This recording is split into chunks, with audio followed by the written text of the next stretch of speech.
മതതീവ്രവാദികളുടെ postmortem ചെയ്ത വിജ്ഞാനമുള്ള രാജ്യം നമ്മൾ മനസ്സിലാക്കുന്നത് ഇസ്രായേൽ ആണെന്നല്ലേ?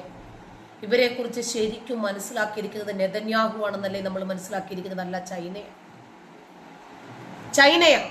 ചൈന എത്രയോ വർഷങ്ങൾക്ക് മുമ്പ് തന്നെ റമദാൻ മാസത്തിലെ നോമ്പ് നിരോധിക്കുക മാത്രമല്ല, പകൽ സമയത്ത് മുസ്ലിങ്ങൾ ഭക്ഷണം കഴിക്കുന്നുണ്ട് എന്ന് ഞങ്ങൾക്ക് ഉറപ്പ് വരുത്തുക കൂടി വേണം. ആരാധനാലയങ്ങൾക്കൊക്കെ പൂട്ടിട്ടു. ഇവിടെ ഈ 5 നേരം ഉച്ചയും കുത്തി മറിയാൻ വേണ്ടി ഈ അലറി വിളിക്കുന്നത് പോലെയുള്ള ബാങ്ക് വിളിയും ഈ കൂക്കുവിളിയും ഒന്നും അവിടെയില്ല. ഉച്ചയും കുത്തി മറിയലും അവിടെയില്ല. അവിടെ താടി നീട്ടി വളർത്തി പിന്നി ബണ്ണിട്ട് നടക്കാനും മീശ മുഴുക്ക ചെരച്ച് നടക്കാനും ഒന്നും അവിടെ പറ്റില്ല. അപ്പിക്കുപ്പായത്തിനകത്തിറങ്ങി അവിടെ ഒന്ന് പോയി നോക്കിക്കേ, കാണാമല്ലോ പൂരം എന്താണെന്ന്. മുസ്ലിങ്ങളെ മൊത്തം നിരോധിച്ചു. ഇസ്ലാം എന്ന മതം മുഴുവനും നിരോധിച്ചു. മുസ്ലിങ്ങൾക്ക് ചൈനയിലേക്ക് പ്രവേശനമില്ല എന്ന് മാത്രമല്ല, അവിടെ ഇനി പോകുന്നെങ്കിൽ പോലും ആട്ടങ്ങി ഒതുങ്ങി മര്യാദയ്ക്ക് ആ രാജ്യത്തിന്റെ നിയമങ്ങൾ അനുശാസിക്കും വിധം ജീവിച്ചോണമെന്ന്. അതുപോലെ എല്ലാ രാജ്യങ്ങളും അതിനെ മറപറ്റി മോഡലാക്കിയതോടുകൂടി ഇവർക്ക് പണി കിട്ടി. ഇപ്പൊ ട്രംപ് അതേ നയം തന്നെയാണ് അവിടെ സ്വീകരിക്കുന്നത്. എന്തു പറ്റുന്നു ഒന്ന് ചെന്ന് നോക്ക്. അതുപോലെ തന്നെ മ്യാൻമാറും ഇവരെ നോക്കി ശരിക്കും പഠിച്ചു. ഒരു മുസ്ലിം ഭീകരനെ കണ്ടാൽ കണ്ടെത്തിയിടത്ത് വെച്ച് കഴുത്തെടുക്കാനുള്ള ഓർഡറാണത്. മ്യാൻമാറിൽ മുസ്ലിം പള്ളികളിൽ എന്തുകൊണ്ടാ പൊട്ടിത്തെറികളില്ലാത്തത്, സ്ഫോടനങ്ങളില്ലാത്തത്, തലയെടുക്കലുകളില്ലാത്തത്? അല്ലാഹു അക്ബർ എന്ന് യുദ്ധ കാഹളം മുഴക്കി എന്തേ മനുഷ്യന്മാർ ഇരുമ്പ് നിക്കറിട്ട് പൊട്ടിത്തെറിക്കാൻ തയ്യാറാകാത്തത്? മ്യാൻമാറിലേക്ക് ചെന്ന് നോക്കി ഇരുമ്പ് നിക്കറുമായി, നീട്ടി വളർത്തിയ താടിയുമായി, തലപ്പാവും പൊറോട്ടക്കെട്ടുമൊക്കെയായി ഒറ്റമുണ്ട് മുടുത്ത് കന്തൂറയും ഇട്ട് അപ്പിക്കുപ്പായവും ഇട്ട് മ്യാൻമാറിലേക്ക് ചെന്ന് നോക്ക്, കാണാമല്ലോ പൂരം. നിങ്ങളുടെ ഈ താന്തോന്നിത്തരങ്ങൾ ഉണ്ടല്ലോ, ഒരു പക്ഷേ ഇന്ത്യക്കകത്ത് അത് പറ്റിയെന്നിരിക്കും. കാരണം ഇന്ത്യയെ സംബന്ധിച്ചിടത്തോളം നിങ്ങളുടെ വിളനിലമാണ്. നിങ്ങളുടെ ഏത് രൂപത്തിലുള്ള ഉഡായിപ്പും ഇന്ത്യക്കകത്ത് നടക്കും. കാരണം നമ്മുടെ നാട്ടിൽ നടക്കുന്നത് ഒരു വോട്ട് ബാങ്ക് രാഷ്ട്രീയമാണ്. ഈ വോട്ട് ബാങ്ക് രാഷ്ട്രീയത്തിനു മേലെ ഒരു മതവും പറക്കില്ല. കാരണം ഏതു മതമാണ് പറക്കേണ്ടത് എന്ന് നേരത്തെ തന്നെ ഇവരെ ഓർഡിനൻസ് ചെയ്തു വെച്ചിട്ടുണ്ട്. നെഹ്റു കുടുംബം അത് നേരത്തെ തന്നെ വരച്ച് സ്കെച്ച് ചെയ്തിട്ടിട്ടുണ്ട്. ആരെയാണ് നമ്മൾ പ്രീണിപ്പിക്കേണ്ടത്, ആരെ പ്രീണിപ്പിച്ചാലാണ് നമുക്ക് അധികാര കസേരകളിൽ അമർന്നിരിക്കാൻ സാധിക്കുക എന്ന്. ജപ്പാൻ ഇസ്ലാം നിരോധിച്ചത് എന്തുകൊണ്ടാ? അവിടെ പോയിട്ട് ഇതുപോലെ CD ഒക്കെ ഇട്ട് വലിയ രൂപത്തിൽ വേദിയൊക്കെ കെട്ടി മതമൊന്ന് പ്രചരിപ്പിച്ചു നോക്കിക്കേ. നിയമപരമായിട്ടാണ് ജപ്പാൻ മുസ്ലിങ്ങൾക്ക് കൂച്ചുവിലങ്ങിട്ടത്. ഐക്യരാഷ്ട്രസഭയിൽ നിന്ന് ഉത്തരവ് കിട്ടിയിട്ട് പോലും മുസ്ലിങ്ങളാണോ ഇങ്ങോട്ട് കയറണ്ടാന്ന് ലിംഗനിർണയം നടത്തി അത്തരത്തിൽ ലിംഗാഗ്ര ചർമ്മം ഛേദിച്ച വികലാംഗരെയും മാന്യമായി വസ്ത്രം ധരിക്കാത്ത അപ്പിക്കുപ്പായക്കാരെയും ഒന്നും നമുക്ക് വേണ്ടാന്ന്. തന്റെ ഐഡന്റിറ്റിയെ ഹൈഡ് ചെയ്യുന്ന കള്ളന്മാരും കാപാലികന്മാരും വ്യഭിചാരികളും ദുർനടപ്പുകാരും കൊള്ളക്കാരും ഒക്കെ ഇടുന്ന ഈ വ്യക്തിത്വം മറച്ചു വെക്കുന്ന രൂപത്തിലുള്ള വസ്ത്രം, വേഷവിധാനം ജപ്പാനിൽ വേണ്ടാന്ന്.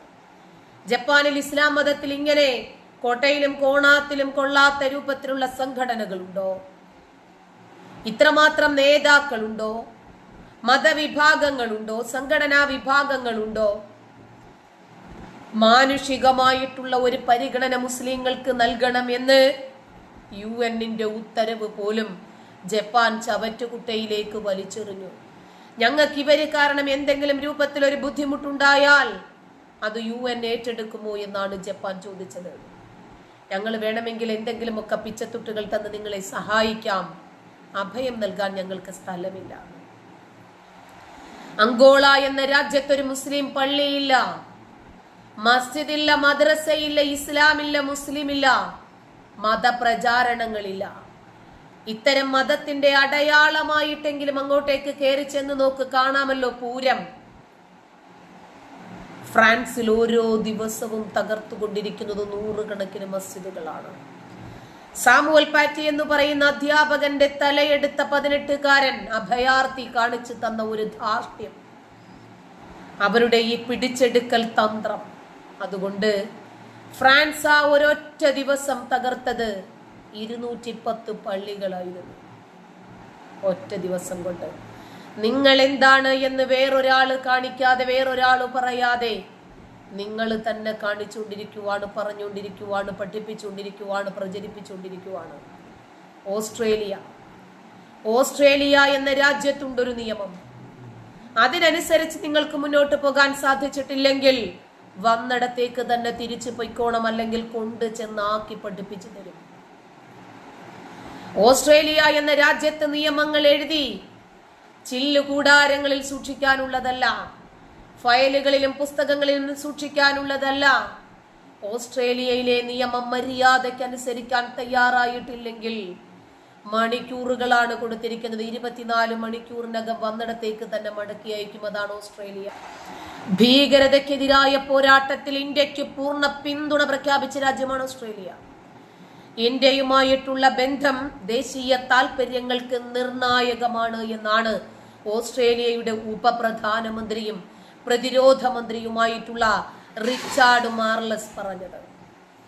പ്രതിരോധ മന്ത്രി രാജ്നാഥ് സിംഗുമായിട്ടുള്ള ചർച്ചയിൽ ഇന്ത്യയും പാകിസ്ഥാനും തമ്മിലുള്ള സൈനിക നടപടി നിർത്തിവച്ചതിനെ മാർലസ് സ്വാഗതം ചെയ്യുകയാണ് ചെയ്തത്. ഇൻഡോ പസഫിക്കിൽ സമാധാനത്തിനും സ്ഥിരതയ്ക്കും വേണ്ടി തന്ത്രപരമായിട്ടുള്ള സഹകരണം വികസിപ്പിക്കാൻ യോഗത്തിൽ ഇന്ത്യയും ഓസ്ട്രേലിയയും സമ്മതിച്ച കരാറാണ് പുറത്തു വന്നത്. ഇതിനിടയിൽ പഹൽഗാം ഭീകരാക്രമണവും അതിർത്തി കടന്നിട്ടുള്ള ഭീകരതയെ പാകിസ്ഥാൻ പിന്തുണയ്ക്കുന്നതും ചർച്ചയായി. ഇരുവരും ആക്രമണത്തെ അപലപിക്കുകയും ഇരകളുടെ കുടുംബങ്ങൾക്ക് അനുശോചനം രേഖപ്പെടുത്തുകയും ചെയ്തു.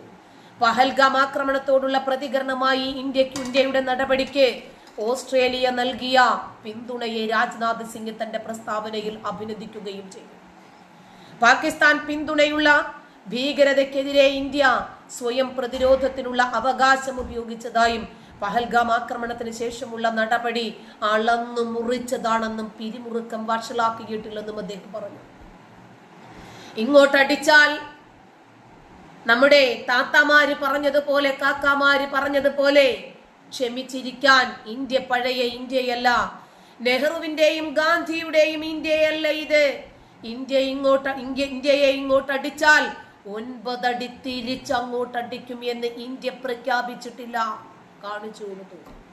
ഓപ്പറേഷൻ സിന്ദൂറിലൂടെ അടിക്ക് അണ്ണാക്കിൽ പിരിമുറുക്കിയ അടി തിരിച്ചു കിട്ടിയില്ലേ? നിങ്ങളായി തന്നെ നിങ്ങൾക്ക് തുരങ്കം സൃഷ്ടിച്ചു എന്ന് ചിന്തിച്ചാൽ മതി. നന്ദി.